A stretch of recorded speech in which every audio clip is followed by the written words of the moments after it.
Salut la team YouTube, c'est Stéphane, bienvenue dans cette nouvelle vidéo. Aujourd'hui, je vais vous donner mon retour sur des écouteurs Bluetooth magnétiques que j'ai achetés sur Wish pour un prix de 4 €. Mais juste avant, pour ceux qui découvrent la chaîne, je présente des objets high-tech, des smartphones, des applications et je parle de l'actu high-tech sur ma chaîne YouTube. Alors si ça vous dit, abonnez-vous, likez et activez la cloche pour être notifié à chaque vidéo mise en ligne. Merci beaucoup et bienvenue à tous sur la chaîne. Donc, comme je vous le disais, j'ai acheté des écouteurs Bluetooth sur Wish pour 4 €. Au moment où je réalise cette vidéo, ils sont toujours au même prix. Vous allez sûrement vous demander pourquoi je les ai achetés. Eh bien, je vous répondrai que c'est essentiellement par curiosité et pour partager mon expérience avec vous. Alors, sans m'attendre évidemment à un son de fou, on est quand même que sur 4 €. J'étais curieux de savoir ce que ça pouvait donner. Après un bon mois d'attente, les écouteurs sont arrivés et après une semaine de test, je vous fais un retour sur ce produit. Pour commencer, l'emballage est très simple. À l'intérieur, on y trouve un petit câble USB, des oreillettes de rechange, une pince, une notice d'utilisation en anglais et en chinois,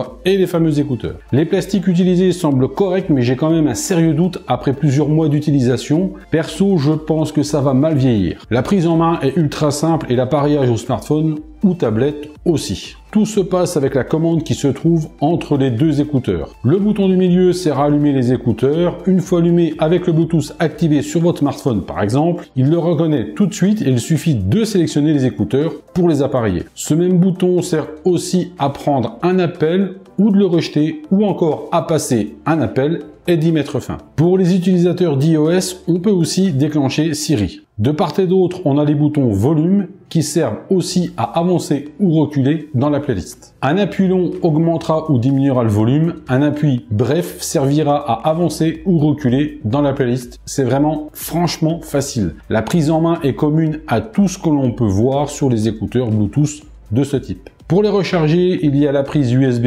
sur le côté. Alors, en environ 3 heures, la charge est complète et l'autonomie est d'environ 4 jours si vous les utilisez en moyenne 1 heure à 1 heure et demie par jour. Maintenant qu'on en a fait le tour, on va parler du son et du côté magnétique de ces écouteurs. C'est important que je vous rappelle à ce moment-là qu'ils ne coûtent que 4 € sans frais de port. Il faudra ajouter 3 € pour les frais de port. Alors, est-ce que je peux dire que le côté magnétique a attiré mon attention ?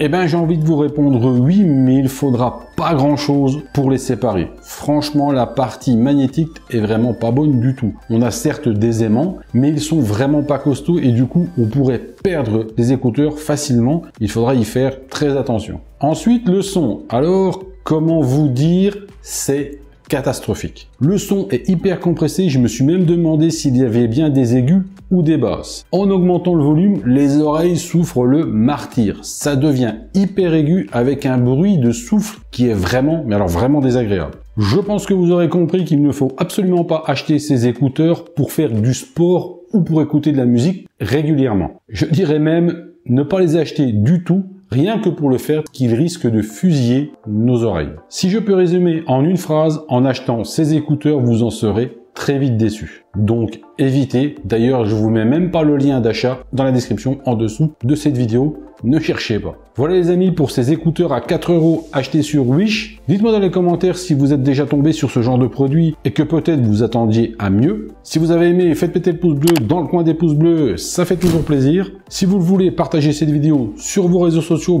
ça fait tout aussi plaisir. En parlant de réseaux sociaux, vous pouvez aussi me suivre sur Twitter, Insta, Facebook, Snapchat et la chaîne YouTube. Tous les liens sont en description en dessous de cette vidéo. Vous trouverez aussi un lien pour aider l'association Les Lutins du Phénix qui vient en aide en apportant la culture geek sous forme d'événements en se déguisant aux enfants malades dans les hôpitaux afin de les rendre heureux et qu'ils oublient leur cancer durant un instant. Les amis, c'était Stéphane, je vous dis à bientôt pour une prochaine vidéo. Surtout comme d'habitude, prenez soin de vous. Salut!